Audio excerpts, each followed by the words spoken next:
Sir, സിനിമയിൽ രാഷ്ട്രീയം പാടുണ്ടോ? അങ്ങനെ ചോദിച്ചാൽ നിങ്ങളിപ്പോൾ എമ്പുരാൻ്റെ ബാക്ക്ഗ്രൗണ്ടിലാണ് ചോദിക്കുന്നത് എനിക്ക് മനസ്സിലായി. ഞാൻ എമ്പുരാൻ കണ്ടില്ല, നാളെ കാണുകയുള്ളൂ. അതുകൊണ്ട് എമ്പുരാൻ നമുക്ക് ആ രീതി സംസാരിക്കും, അന്നോട് സംസാരിക്കും. സിനിമയിൽ രാഷ്ട്രീയം പാടുണ്ട്. രാഷ്ട്രീയം എല്ലാത്തിനും പാടുണ്ടല്ലോ. ഇപ്പം പ്രണയത്തിൽ പോലും രാഷ്ട്രീയം ഉണ്ടല്ലോ. നമ്മൾ പ്രണയിക്കുന്ന സമയത്ത് ഒന്നെങ്കിൽ നമ്മളീ പറഞ്ഞതിന് ജാതി മതവും ജാതകവും ഒക്കെ നോക്കും, അല്ലെങ്കിൽ ഇതൊന്നും വേണ്ടെന്നോ. ഇതിൽ രണ്ടും രാഷ്ട്രീയമുണ്ട്. അത് നിലവിലുള്ള രാഷ്ട്രീയമായി ഒത്തുപോകുന്നുള്ളതാണ്. ജാതി മതവും രാഷ്ട്രീയവും സാമ്പത്തിക സ്ഥിതിയൊക്കെ നോക്കിയിട്ട്. മറ്റേ ഓം ശാന്തി ഓശാനയിൽ ഇവക്കൊരു പ്രൊപ്പോസൽ വരുന്നില്ല, അത് കൂടെ പഠിക്കുന്ന പയ്യൻ അവളെ കൂട്ടുന്നില്ലേ, അവൻ്റെ അച്ഛനും അമ്മയ്ക്ക് ഇത്തിരി വരുമാനം, എൻ്റെ അച്ഛനും അമ്മയ്ക്ക് ഇത്തിരി വരുമാനം, അവൻ മെഡിസിൻ പോകും ഞാനും മെഡിസിൻ പോകും. അത് ഒരു പൊളിറ്റിക്സാണ്. എന്നുവെച്ചാൽ എങ്ങനെ കുഴപ്പമില്ലാതെ ജീവിച്ചു പോകാം എന്നുള്ളൊരു രാഷ്ട്രീയമാണ് അതിൻ്റെ പേര്. രാഷ്ട്രീയം എന്ന് വെച്ചാൽ കക്ഷി രാഷ്ട്രീയമല്ല. എല്ലാവരും വിചാരിക്കും രാഷ്ട്രീയം എന്ന് വെച്ചാൽ CPM കോൺഗ്രസ് BJP, അതല്ല. നമ്മുടെ ജീവിതം, സമൂഹത്തിലുള്ള നമ്മുടെ ഒരു ജീവിത രീതിയാണ് രാഷ്ട്രീയം. അതിനുള്ള നമ്മുടെ കാൽക്കുലേഷൻസും നമ്മുടെ താല്പര്യങ്ങളും, അതാണ് രാഷ്ട്രീയം. മറ്റേ കക്ഷി രാഷ്ട്രീയം, പാർട്ടി പൊളിറ്റിക്സ് എന്ന് പറയും, അത് ഇതിനുണ്ടായ രണ്ടാണ്.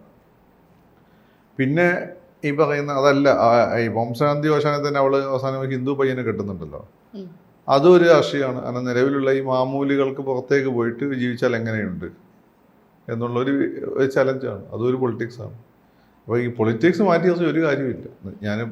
ഞാനിപ്പോൾ ഇടുന്ന ഷർട്ട്, ഇതൊക്കെ നമ്മൾ വളരെ അബ്നോർമലായി സംഭവിക്കുന്ന കാര്യമാണ്. ഇടുന്നൊരു ഷർട്ടും ഹെയർ സ്റ്റൈലും ഇതിനെല്ലാം അതിൻ്റേതായ ഒരു പൊളിറ്റിക്സ് ഉണ്ടാവും.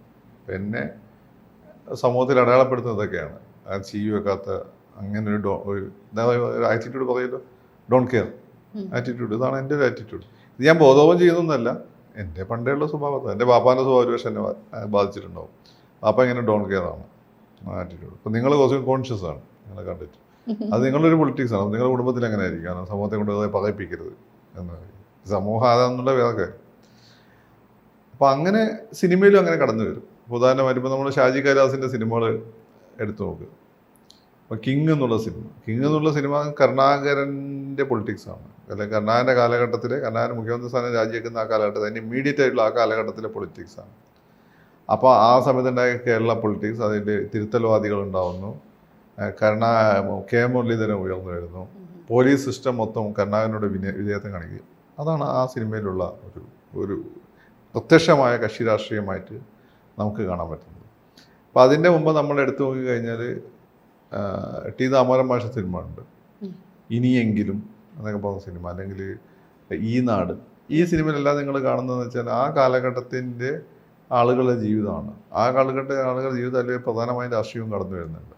അപ്പോൾ ആ കാലഘട്ടത്തിലെ പ്രധാനപ്പെട്ട വില്ലന്മാരുടെ പണി എന്ന് വെച്ചാൽ നിങ്ങൾ ഇന്ന് അറിയുന്ന പോലെ സൈക്കോ വില്ലത്തരങ്ങളൊന്നുമല്ല, അല്ലെങ്കിൽ അതിൻ്റെ തൊട്ട് മുമ്പ് ഉണ്ടായിരുന്ന പോലെ ഇപ്പം ഭരചന്ദ്രൻ്റെ കാലഘട്ടത്തിലുള്ള പോലെ സ്വർണ്ണക്കള്ളക്കടത്തുമല്ല. അന്ന് അരിയാണ് കരിഞ്ചന്തയിൽ വിൽക്കുക എന്നുള്ളത്. അന്ന് നമ്മുടെ ഇത്തരം അഫ്ലുവൻ്റ് ഒന്നല്ല. അപ്പോൾ അരി കിട്ടുക എന്നുള്ളത് വളരെ ഇമ്പോർട്ടൻ്റ് ആണ്. അപ്പോൾ അരി കരിഞ്ചന്തയിൽ വിൽക്കുന്ന മുതലാളിയാണ് ആ കാലത്തെ വില്ലൻ. മനസ്സിലായി? അപ്പോൾ അതുപോലെ തന്നെ ഈ നാട് എന്നുള്ള സിനിമയിലെ വില്ലനെ അന്ന് കമ്മ്യൂണിസ്റ്റ് പാർട്ടി ആദ്യമായിട്ട്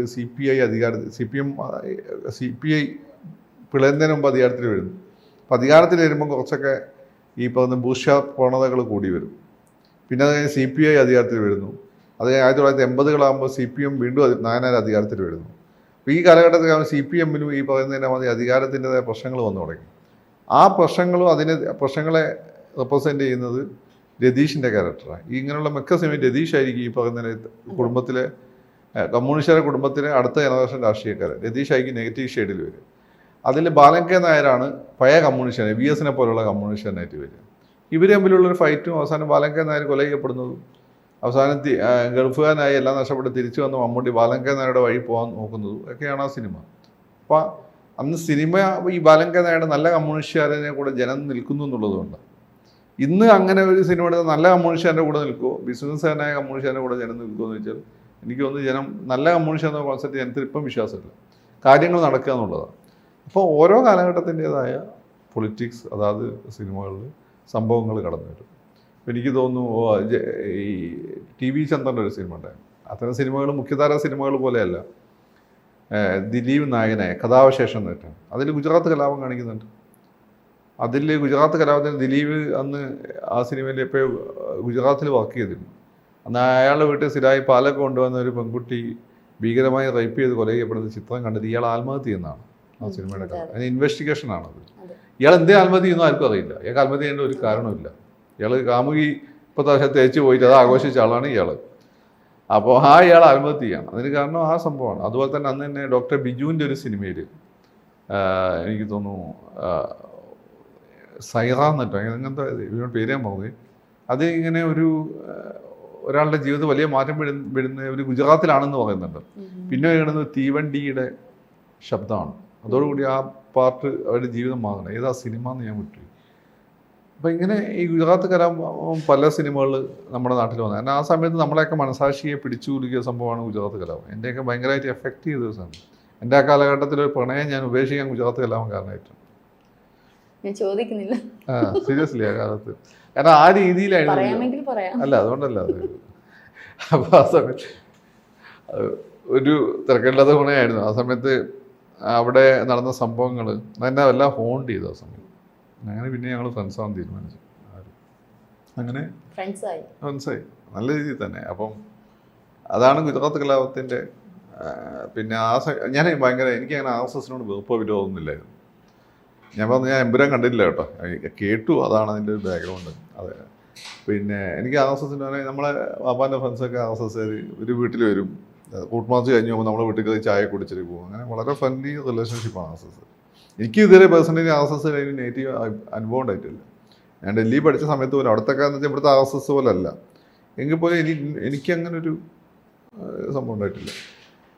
പക്ഷേ ഞാൻ ഇടയ്ക്കത് ഭയങ്കര RSS വിരുദ്ധനായിരുന്നു, ഭയങ്കര വിമർശകനായിരുന്നു. അതിന് പ്രധാനപ്പെട്ട കാരണം ഗുജറാത്ത് കലാപം. ഗുജറാത്ത് കലാപത്തിൽ നടന്ന അട്രോസിറ്റീസിനെ പറ്റിയിട്ടുള്ള ന്യൂസ്, അത് ഞാൻ കണ്ട അലവലാതി തേജസോ ഇങ്ങനെയുള്ള പത്രങ്ങളൊന്നും ഞാൻ ഈ സൈഡിലേക്ക് പോലല്ല. ഹിന്ദു, സൺലൈൻ, Times of India, Hindustan Times, Mathrubhumi, Manorama,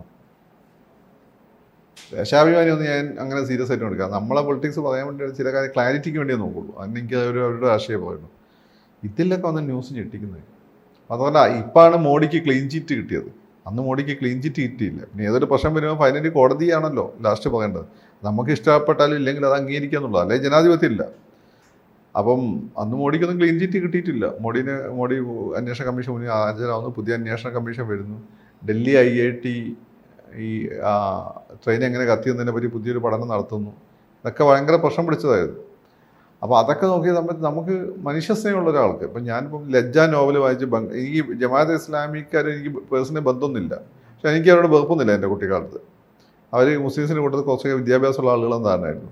പക്ഷെ അവരെ ഞാൻ വെറുക്കാൻ കാരണം ലജ്ജ എന്നുള്ള നോവലാണ്. കാരണം ബംഗ്ലാദേശിലെ ഹിന്ദുക്കളെ ഭീകരമായിട്ട് കൂട്ടക്കൊല ചെയ്യുന്നതിൻ്റെ ഒരു ചിത്രം ആ നോവൽ തരുന്നുണ്ട്. പിന്നെ നമ്മൾ അന്വേഷിച്ച് പോകുമ്പോൾ അത്തരം സംഭവങ്ങൾ അവിടെ നമ്മൾ കാണുകയുണ്ട്. അപ്പോൾ അതേപോലെ നമ്മളെ ഈ ഗുജറാത്ത് കലാപം ആ രീതിയിൽ നമ്മളെയൊക്കെ സ്വാധീനിച്ചു. അത് മലയാള സിനിമയിലും വന്നു. പല കലാപങ്ങൾ മലയാള സിനിമയിലും കുറേ പല രീതിയിൽ ഗുജറാത്ത് കലാപം പിന്നെ റെസൊണേറ്റ് ചെയ്യപ്പെട്ടിട്ടുണ്ട്. പിന്നെ അത് കഴിഞ്ഞിട്ട് വേറെ ഈ സ്മാർട്ട് സിറ്റി എന്ന് പറഞ്ഞിട്ടൊരു പ്രൊജക്റ്റ് വന്നല്ലോ ഇവിടെ, TCOM. അതിപ്പം ദുബായ് ഗവൺമെൻറ് പിൻവലിയുന്നു. സ്മാർട്ട് സിറ്റി എന്ന് പറയുന്ന സിനിമ തന്നെ ഉണ്ണികൃഷ്ണൻ തിരക്കഥ എഴുതി. ഈ ഉണ്ണികൃഷ്ണൻ്റെ ഫസ്റ്റ് സിനിമ സ്മാർട്ട് സിറ്റിയാണ്. അത് ബോംബെയിലെ ഈ ഡെവലപ്മെൻറ്റും ബോംബെയിലല്ല കൊച്ചിയിലെ ഡെവലപ്മെൻറ്റും അതുമായിട്ടുണ്ടായിട്ടുള്ള ബന്ധപ്പെട്ട മാഫിയ പ്രവർത്തനങ്ങളാണ് സിനിമയിലെ ഒരു കഥ. പിന്നെ ഷാജി കൈലാസിൻ്റെ ടൈഗർ എന്നുള്ള സിനിമ, അതിൽ ബി ഉണ്ണികൃഷ്ണൻ തന്നെ അതിൻ്റെ തിരക്കഥ. അതിൽ ഈ സ്മാർട്ട് സിറ്റി പ്രൊജക്റ്റിനെ കാണിക്കുന്ന കേരളത്തിലെ രാഷ്ട്രീയക്കാരുടെ ഉഡായ്പ സെറ്റപ്പാണ്. രണ്ട് അറബികളെയും പിടിച്ചിടും. ഇതിന് അടുത്ത് ഉഡായ്പ സെറ്റപ്പായിട്ടാണ് സ്മാർട്ട് സിറ്റി കാണിക്കുന്നത്. പിന്നെ വേറെ ഒരു സിനിമ ഈ അടുത്തിടെ കിച്ചു എന്ന് പറഞ്ഞ നടനുണ്ടായി പ്രേമത്തില്ലേ, അവൻ നായകനായ സിനിമ വന്നിട്ടുണ്ട്. പേര് മൗമി, ഒരു ബിജു മേനോനും അവനും കൂടിയുള്ള നല്ല ചിരിക്കാൻ പറ്റുന്ന സിനിമ ഉണ്ടായിരുന്നു. അപ്പോൾ അതിലെ കഥ എന്ന് വെച്ചാൽ ഈ അറബീനെ മുന്നിൽ വെച്ചുകൊണ്ട് ഒരു മലയാളികൾ ഒരു ബിസിനസ് ഉണ്ടാക്കി ആ നാട്ടുകാരെ പറ്റിക്കാൻ ശ്രമിക്കുന്നതൊക്കെയാണ് അതിൻ്റെ കഥ. അപ്പോൾ ഇതൊക്കെ സ്മാർട്ട് സിറ്റി പ്രൊജക്റ്റാണ് ഇതിൻ്റെയൊക്കെ പിന്നിൽ. പിന്നെ അതുപോലെ ഇവിടെ വിമാനത്താവളം ഉണ്ടായ സമയത്ത് വിമാനത്താവളമായിട്ട് ജനങ്ങളെ കുടിയൊഴിക്കുന്നതായിട്ട് ബന്ധപ്പെട്ട് ഒരുപാട് സിനിമകൾ വന്നിട്ടുണ്ട്. അതിനെതിരെയുള്ള ഫൈറ്റും കാര്യങ്ങളും. പിന്നെ ഡെവലപ്മെൻറ്റ് ഇവിടെ ശക്തമായതോടുകൂടി കുടിയൊഴിപ്പിക്കൽ. ഇപ്പം വേഷം എന്നുള്ള സിനിമയെ പോലും അതിൻ്റെ മെയിൻ തീം അതൊന്നുമല്ല, ഒരു ഫാമിലി ഡ്രാമയാണ്. അതിൽ പോലും കുടിയൊഴിക്കുന്നതായിട്ട് ബന്ധപ്പെട്ട ഒരു വലിയൊരു വിഷയമുണ്ട്. മമ്മൂട്ടി ഇന്നലെ അവരെ വന്ന് രക്ഷപ്പെടുത്തുന്നു. അപ്പോൾ ഓരോ സമയത്തും ഉണ്ടാകുന്ന രാഷ്ട്രീയ സംഭവ വികാസം, സമൂഹത്തിൽ വരുന്ന മാറ്റങ്ങൾ സിനിമയിൽ റിഫ്ലക്റ്റ് ചെയ്യും. സിനിമയിൽ മാത്രമല്ല സാഹിത്യത്തിന് റിഫ്ലക്റ്റ് ചെയ്യും. മാത്രമല്ല നമ്മുടെയൊക്കെ തന്നെ സ്വഭാവത്തിന് നമ്മുടെ വാക്കുകൾ അത് വരും. നമ്മളൊക്കെ സമൂഹ ജീവികളല്ലേ. നമ്മളെ റെസ്പോൺസ് മൊത്തം ഉണ്ടാകുന്നത്, അല്ലെങ്കിൽ സിനിമ ആയെങ്കിലും സാഹിത്യമാണെങ്കിലും ആ സമൂഹത്തിന് നേരെ പിടിച്ചൊരു കണ്ണാടിയോ സമൂഹത്തിൻ്റെ ജീവിതത്തിൻ്റെ പരിച്ഛേദമാണ്. അപ്പോൾ ഉദാഹരണമായിട്ട് ഇപ്പം ഞാനൊക്കെ ക്യാമ്പസ് പഠിക്കുമ്പോൾ ഈ ആളുകൾ സമയത്തായിരിക്കും നമ്മളൊക്കെ എന്തെങ്കിലും പ്രോബ്ലം ഉണ്ടെങ്കിൽ, ഒരു പ്രോബ്ലം ഉള്ള ഒരു പെൺകുട്ടി ആൺകുട്ടിയാണ് ഹീസ് എ Y2K എന്ന് പറയുക. Y2K എന്ന് വെച്ചാൽ അന്നൊരു വൈറസ് ആയിരുന്നു. കമ്പ്യൂട്ടറുകളെല്ലാം തന്നെ 1900 വരെയാണ്, 99 വരെയാണ് ഫിക്സ് ചെയ്ത് വെച്ചിരിക്കുന്നത്. 2000 ആകുമ്പോഴേ കമ്പ്യൂട്ടറുകൾ മൊത്തം ഷട്ട് ഡൗൺ ആവും. അപ്പോൾ ന്യൂക്ലിയർ മിസൈലുകൾ ലോഞ്ച് ചെയ്യപ്പെടുമോ എന്നൊക്കെ വന്ന് പേടിയുണ്ടായിരുന്നു. അതാണ് Y2K എന്ന് പറയുന്നത്. അപ്പോൾ അന്ന് Y2K എന്ന് നമ്മൾ പറയാൻ എന്തുകൊണ്ടാണ് ഇന്ന് പാട് പിള്ളേർ Y2K എന്താണെന്ന് ചോദിക്കും. മുമ്പ് നമ്മളൊക്കെ കോളേജിൽ പഠിക്കുന്ന ഇയാൾ സ്കൂളിൽ പഠിക്കുന്ന സമയത്ത് ഒരു പാട്ടുണ്ടായി, എസ്കോട്ടെല്ലോ BPLO എന്നൊക്കെ പറഞ്ഞൊരു പാട്ടുണ്ടായിരുന്നു. എന്താ സംഭവം, ഇന്നത്തെ പിള്ളേർക്ക് എന്ത് സാധനമാണ്? അന്ന് 2 മൊബൈൽ കമ്പനികളായിരുന്നു. ഒന്ന് രാജീവ് ചന്ദ്രശേഖരൻ്റെ BPLും എസ്കോട്ടെല്ലാണ് പിന്നെ ഐഡിയ ആയിട്ട് മാറിയത്. അപ്പം ഈ 2 മൊബൈൽ കമ്പനികളുടെ പേരാണ്. അന്നത് വലിയ തരംഗമായിരുന്നു. അതുപോലെ എന്താണ് ഇന്റർനെറ്റിൽ കത്തെഴുതാന്ന് പറഞ്ഞ വേറൊരു പാട്ടുണ്ടായിരുന്നു. അപ്പം അതുപോലെ ജോഷി സാറിൻ്റെ ഒരു സിനിമയിൽ ബാഗി ജീൻസും ഷൂസും അണിഞ്ഞ് ടൗണിൽ ചെത്തി നടക്കാൻ. ആ സമയത്ത് ഞാൻ സ്കൂളിൽ പഠിക്കും. അന്ന് ബാഗി ജീൻസ് ജയൻ്റെ ആ പാൻസ് പിന്നെയും പുതിയ രീതിയിൽ തരംഗമായിരുന്നു. വെച്ചാൽ അത് ഫുള്ളി ഭയങ്കര ലൂസായിരിക്കും. ജയൻ്റെ ഇവിടെ ഈ സൈഡ് മാത്രമേ താഴെ മാത്രമേ ലൂസായിരുന്നു. ഇത് ഫുള്ളി ലൂസായിരിക്കും. അന്ന് ഇപ്പോൾ 100cc ബൈക്ക് ആരും പിള്ളേർ തമാശയ്ക്ക് പോലും എടുക്കാറില്ല. ഇന്ന് അവർക്ക് ഒന്നെങ്കിൽ ബുള്ളറ്റ് 350 വേണം, അല്ലെങ്കിൽ ഡ്യൂക്ക് 350 വേണം. ഈ രീതിയിലാണ്. അന്ന് 100cc ബൈക്ക് യമഹ RX100 അല്ലെങ്കിൽ KB100 CD100 ഇത്തരം വണ്ടികളായിരുന്നു അന്ന് ഭയങ്കര ഫേമസ് ആയിരുന്നത്. Especially Yamaha RX100. അതാണ് 100cc ബൈക്കും അതിലൊരു പൂജാ ഭട്ടും വേണമെന്നുള്ളത്. ഇന്നിപ്പം പൂജാ ഭട്ട് ഇന്നും ഓക്കെ ആയിരിക്കും, പക്ഷെ ബാക്കി 100cc ബൈക്ക് അല്ല. പൂജാ ഭട്ടിനെ പോലുള്ള കുട്ടികൾ നമ്മുടെ നാട്ടിൽ ഇപ്പം ഉണ്ടായി വിടുന്നേ ഉള്ളൂ. അന്ന് അത് വെറും നഗരങ്ങളിൽ മാത്രം കാണാൻ പറ്റുന്ന. എനിക്ക് തോന്നുന്നു ഞാൻ ഡൽഹി പഠിക്കുമ്പോൾ ഡൽഹി യൂണിവേഴ്സിറ്റി കാര്യത്തിന് പോയപ്പോൾ സെൻറ്റ് സ്റ്റീഫൻസ് കോളേജിൻ്റെ മുന്നിൽ കൂടെ നടന്നു. ഞാൻ ആദ്യമായിട്ടാണ് ഇന്ത്യൻ സിനിമയെ കാണുന്ന പോലെ അമീഷ പട്ടേലിൻ്റെ ഡ്രസ്സൊക്കെ ഇട്ട് പെമ്പിള്ളേർ അവരുടെ ബോയ് ഫ്രണ്ട്സിനെ കെട്ടിപ്പിടിച്ച് പുൽമത്തെ കിടക്കുന്നു. അപ്പോൾ അവിടെയുള്ള നടന്നു വന്ന അധ്യാപകരൊന്നും അത് ശ്രദ്ധിക്കുന്നില്ല, മറ്റു സ്റ്റുഡൻസ് ശ്രദ്ധിക്കുന്നില്ല. നമ്മളെപ്പോലുള്ള മലയാളികൾ പോയാലാണ് ഒന്ന് നോക്കുള്ളൂ. ഞാൻ ഒന്ന് നോക്കി പിന്നെ എനിക്ക് മനസ്സിലാകുന്നത് അവിടുത്തെ നമ്മുടെ അടുത്ത രീതിയാണല്ലോ, അവിടുത്തെ സംസ്കാരം. അതൊന്നും നമ്മൾ കാര്യമാക്കേണ്ട കാര്യമല്ല. അതിനുശേഷമാണ് ആ കാര്യത്തിൽ ഞാൻ ഡോണ്ട് കെയർ ആയി തുടങ്ങിയത്. ബാക്കി മലയാളികൾ ഇപ്പോഴും പോയി അതിന് നോക്കിക്കുന്നതാണ്. പക്ഷേ ഇപ്പം നമ്മളെ പിള്ളേർ മാറി, ഏതാണ്ട് അതുപോലെയുള്ള പിള്ളേരായി. അപ്പം ആ പിന്നെ ഇത്തരം പൂജാ ഭട്ട് എന്നുള്ള സോങ്, അല്ലെ ബാബുൽ ഗായകരാവാം. പിന്നെ അതിൽ വേറെ സംഭവമാണ് we want liberalisation fiction, we want beauty lotion. അന്ന് ആ സമയത്താണ് നമ്മളായിട്ട് സ്ത്രീകൾ ആപ്പടെ പൗഡറൊക്കെ ഉണ്ടായിരുന്നു നമ്മളൊക്കെ. അത് ആ ഗ്ലോബലൈസേഷൻ്റെ ആ ജോഷി സാറിൻ്റെ സൈനി ഇറങ്ങിയ സമയത്താണ് ഒരുപാട് ക്രീമുകളൊക്കെ, ഫെയർ ആൻഡ് ലവ്ലി പോലുള്ള ക്രീമുകളും, അതുപോലെ തന്നെ ഐശ്വര്യ റായ്, സുസ്മിത സെന്നൊക്കെ വേൾഡ് ബ്യൂട്ടി, യൂണിവേഴ്സ് ബ്യൂട്ടിയൊക്കെ ആയി മാറി. ആ ക്രീമുകളെല്ലാം വളരെ പ്രചാരം നേടുകയും ചെയ്തു. അതെല്ലാം സിനിമയിലുണ്ട്. പിന്നെ വി വാണ്ട് ലിബറലൈസേഷൻ, അന്നാണ് സാമ്പത്തിക ലിബറലൈസേഷൻ ഇക്കോണമിയിൽ വന്നു. ഇന്ന് കാണുന്ന പിള്ളേർ ആ പാട്ട് ആലോചിച്ചാൽ പാട്ടിൻ്റെ നല്ല രസമുള്ള പാട്ട്, എപ്പോഴും കേട്ടാൽ നമുക്ക് ഡാൻസ് ചെയ്യാൻ തോന്നുന്നൊരു പാട്ടാണ്. ഏതൊരു സിനിമയിൽ അടുത്ത അത് കളി എന്നിട്ട് സിനിമയിൽ ആ പാട്ട് രണ്ടാമത് വന്നിട്ടുമുണ്ട്. പക്ഷേ പിള്ളേർക്ക് അതിൻ്റെ അർത്ഥം മനസ്സിലാവില്ല. അവർക്ക് ഓൾറെഡി ലിബറലൈസേഷൻ്റെ പ്രൊഡക്റ്റാണ് അവർ. അത് കഴിഞ്ഞിട്ട് 90s കിഡ്സ് വന്നു. പിന്നെ ഇപ്പോഴുള്ള എന്താണ് സി ജനറേഷൻ, ജെൻസി വന്നു. അത് കഴിഞ്ഞിട്ട് ഇപ്പം ആൽഫ ജനറേഷൻ വന്നു, ആൽഫ വന്നു. അപ്പോൾ അവരൊക്കെ ഇതിൻ്റെ പ്രൊഡക്റ്റാണ്. അവർക്ക് ഇതെന്താ സംഭവം എന്നറിയില്ല. ഇപ്പം നമ്മളെ അപ്പൂപ്പന്മാരൊക്കെ സ്കൂൾ പഠിക്കുന്ന സമയത്ത് സൈക്കിളിനെ പറ്റി ഒരു പാഠം ഞാൻ കണ്ടിട്ടുണ്ട്. ചവിട്ട് വണ്ടി ഇത് നഗരങ്ങളിൽ മാത്രം കാണുന്ന ഒരു സാധനമാണെന്നൊക്കെ പറഞ്ഞിട്ടുണ്ട്. നമ്മളൊക്കെ ചവിട്ടി വന്ന ആളുകളാണ്. അപ്പം നമുക്കതൊരു പുതുമയൊന്നുമില്ല, മനസ്സിലായില്ലേ? അതുപോലെ ഈ കുട്ടികൾക്ക് അതൊരു പുതുമയാവില്ല. ഞാൻ പറഞ്ഞു വന്നത് എല്ലാ കാലഘട്ടത്തിൻ്റെ രാഷ്ട്രീയവും രാഷ്ട്രീയം മാത്രമല്ല എല്ലാ വിഷയങ്ങളും സിനിമകളിൽ റിഫ്ലക്ട് ചെയ്യും. ഇപ്പോഴത്തെ സിനിമയിൽ നിങ്ങൾ നോക്കിയാൽ വില്ലന്മാരെല്ലാം സൈക്കോകളാണ് വില്ലന്മാർ. കാരണം എന്താണ്, നമ്മൾ സൈക്കോസാണ് ഇപ്പോൾ കൂടുതൽ. അതാണ് അവരാണ് ഏറ്റവും കൂടുതൽ പ്രശ്നങ്ങൾ ഉണ്ടാക്കുന്നത്. അപ്പോൾ സിനിമ സ്വാഭാവികമായിട്ടും അതാത് കാലഘട്ടത്തിൻ്റെ രാഷ്ട്രീയം അവിടെ വരും. പിന്നെ സുരേഷ് കുമാർ പറയുന്നത് പോലെ സിനിമാ നിർമ്മാണം മൂപ്പര് പറഞ്ഞിട്ടുണ്ട്. മൂപ്പര് RSS ആണ്. ഞാൻ മറ്റേ RSS സംഘടന ഉണ്ടല്ലോ, എന്താ ദുർഗാവാഹിനിയല്ല, മറ്റേ സേവാഭാരതി. ഞാൻ മൂപ്പര് മഹാസമുദ്ര സിനിമയിൽ ബോധപൂർവം മൂപ്പര് സേവാഭാരതിൻ്റെ ആംബുലൻസ് കൊണ്ടുവന്നു. സേവാഭാരതി ഒന്ന് ഫേമസ് ആയിക്കോട്ടെ എന്ന് വിചാരിച്ചു മൂപ്പര് വന്നു. അതേപോലെ സംവിധായകൻ്റെയും ഇത് സ്വാഭാവികമായിട്ടും ഒരു കാലഘട്ടത്തെ പറ്റി നമ്മൾ പറയുമ്പോൾ അന്നത്തെ ട്രെൻഡ് വരും. പിന്നെ അത് സംവിധായകൻ്റെ ഒരു താല്പര്യങ്ങൾക്കനുസരിച്ചിട്ട്, അല്ലെങ്കിൽ സംവിധായകൻ്റെയോ അതിൻ്റെ നിർമ്മാതാവിൻ്റെയൊക്കെ താല്പര്യങ്ങൾക്കനുസരിച്ച് ചില എലിമെൻറ്റ്സ് ഒഴിവാക്കാം, ചില എലിമെൻറ്റ്സ് കൂട്ടാം. പക്ഷേ അതാത് കാലഘട്ടത്തെ രാഷ്ട്രീയവുമായിട്ട് സംബന്ധിച്ചാൽ മാത്രമാണ് ഒരു സിനിമ ജനങ്ങളുമായിട്ട് സംവദിക്കുള്ളൂ. അത് വിചാരിച്ച് നേരെ രാഷ്ട്രീയം പറയലല്ല അത്. ഇപ്പോൾ ഞാൻ പറഞ്ഞല്ലോ, നേരെ രാഷ്ട്രീയം പറയാത്തൊരു സിനിമയാണ് ഇത് ഓം ശാന്തി ഓശാന. പക്ഷെ അതിലിങ്ങനെ ഒരു രാഷ്ട്രീയമുണ്ട്, അത് ഓട്ടോമാറ്റിക്കായിട്ട് കടന്നു വരുന്നതാണ്. അപ്പോൾ സിനിമയിൽ രാഷ്ട്രീയം പാടില്ല എന്ന് പറയുന്നതിൽ കാര്യമൊന്നുമില്ല. സിനിമയിലും കലയിലും നിങ്ങളിപ്പോൾ ഇരിക്കുന്ന സ്റ്റൈലും ഞാനിപ്പോൾ ഇരിക്കുന്ന സ്റ്റൈലും എല്ലാം തന്നെ ഈ കാലഘട്ടത്തിൻ്റെതായ നമ്മളുടെ മനസ്സിനെ സ്വാധീനിച്ച രാഷ്ട്രീയമുണ്ട്. കൂടുതൽ വാർത്തകളും വിശേഷങ്ങളും നിങ്ങളിലേക്ക് എത്താൻ ABC മലയാളം സബ്സ്ക്രൈബ് ചെയ്യുക, ബെൽ ബട്ടണും അമർത്തുക.